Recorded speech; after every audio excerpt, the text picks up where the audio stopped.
Hello मेरे प्यारे दोस्तों, कैसे हैं सब आप। मैं हूं अपर्णा और आप देख रहे हैं हॉरर वाटरमेलन स्टोरी पसंद आए तो लाइक कमेंट शेयर करना बिल्कुल ना भूलें। आप देख रहे हैं अरावली का भयानक जंगल सेकंड पार्ट। इस कहानी को देखने के लिए आपको फर्स्ट पार्ट देखना ज़रूरी है। नागराज वासुकी इवान से कहते हैं कि कल ही अमावस्या की वो काली रात है, तो तुम्हें कल ही वो नागमणि उस खंडर से लानी होगी। अभी तुम आज हमारे मेहमान हो तो आराम करो। सुरभि तुम्हें तुम्हारा कक्ष दिखा देगी। फिर सुरभि महल के कक्ष में उसे ले जाती है, जो कि बड़ा शानदार था।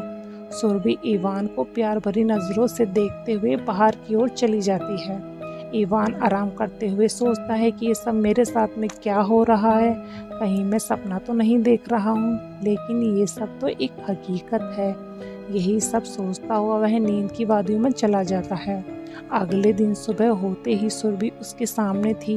वह उसे देखकर बहुत खुश होता है, क्योंकि उसे सुरभि बहुत अच्छी लगी थी।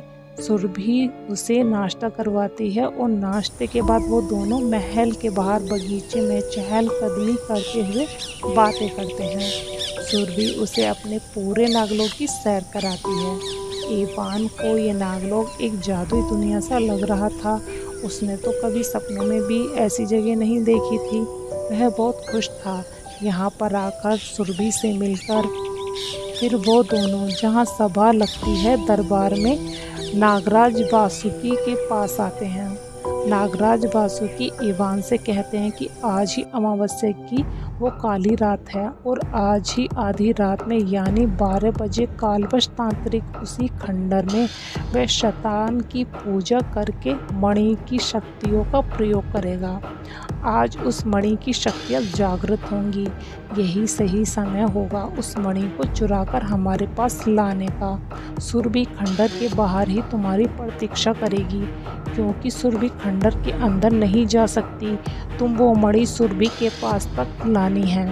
बस वह मणि बहुत ही शक्तिशाली है, क्योंकि यह नागरानी की मणि है।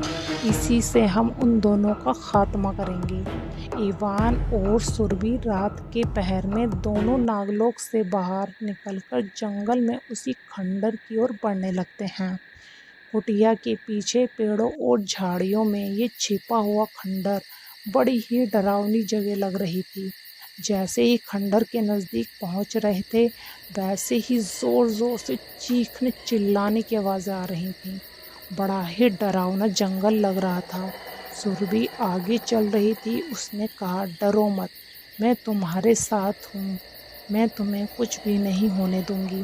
अब जैसे ही खंडर के पास पहुँचते हैं तो इवान देखता है खंडर के चारों ओर भयानक आत्माएं गोल गोल उस खंडर का चक्कर लगा रही हैं और भयानक आवाज़ों में चिल्ला रही हैं, हमें मुक्ति चाहिए, हमें मुक्ति चाहिए। यह खौफनाक मंजर देखकर इवान की रीढ़ की हड्डी में एक सनसनी सी लहर दौड़ गई।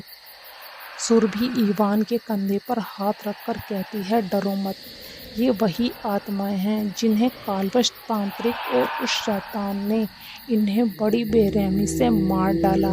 इन्हें मुक्ति नहीं मिल पाई है। इन दोनों के मरने के बाद ही इन आत्माओं को मुक्ति मिलेगी। तुम बहुत हिम्मत वाले हो जो इस नेक काम को करोगे। तुम ही इन सब को मुक्त दिलाओगे। सुरभि की ये बातें सुनकर इवान के अंदर हिम्मत आ जाती है। सुरभि इवान को एक रक्षा सूत्र देते हुए कहती है, इसे अपनी हाथ की कलाई में बांध लो। ये रक्षा सूत्र तुम्हारी मदद करेगा। और अब तुम अंदर जाओ, मैं यहीं बाहर खड़ी हूँ। बस किसी भी तरह से वो नागमणि मुझ तक पहुँचा दो। उसके बाद फिर इन दोनों को मैं जिंदा नहीं छोड़ूंगी, क्योंकि मेरी शक्तियाँ दोगुनी हो जाएंगी। इवान अब दबे कदमों से अंदर की ओर बढ़ता है और छिपकर अंदर देखता है कालवश तांत्रिक आग के सामने बैठा हुआ है और उसके चारों तरफ इंसानी कंकाल पड़े हुए हैं। दीवारों पर काले मंत्र लिखे हुए थे और पूरे खंडर के अंदर इस कदर गंदी बदबू फैली हुई थी कि सांस लेना भी मुश्किल हो रहा था।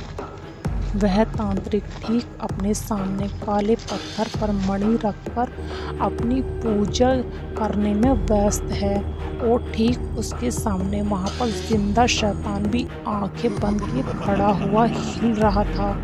उसके सर पर 2 सींग, चेहरा जला हुआ और उसके बगल से काला धुआं निकल रहा था। वह बहुत ही डरावना लग रहा था। मणि की शक्ति जागृत होने का समय भी नज़दीक था। रात का आधा पहर बस होने ही वाला है। इससे पहले मणि की शक्ति जागृत होती इवान ने धीरे धीरे आगे बढ़कर मणि को उठाकर बड़ी तेजी के साथ बाहर की ओर दौड़ लगा दी। मणि के उठाते ही तांत्रिक अपनी आंखें खोलकर चिल्लाता है, तेरी इतनी हिम्मत, तूने मेरी नागमणि चुराई। लगता है तुझे तेरी जिंदगी प्यारी नहीं, तू अपनी जिंदगी से परेशान है, तभी यहाँ पर आया है मरने के लिए। तो मेरे प्यारे दोस्तों, अब तक के लिए बस इतना ही। क्या विवान सुरभि को नागमणि लाकर दे पाएगा? ये जानने के लिए देखें 3rd एपिसोड। तब तक खुश रहिए और अपना ख्याल रखिए।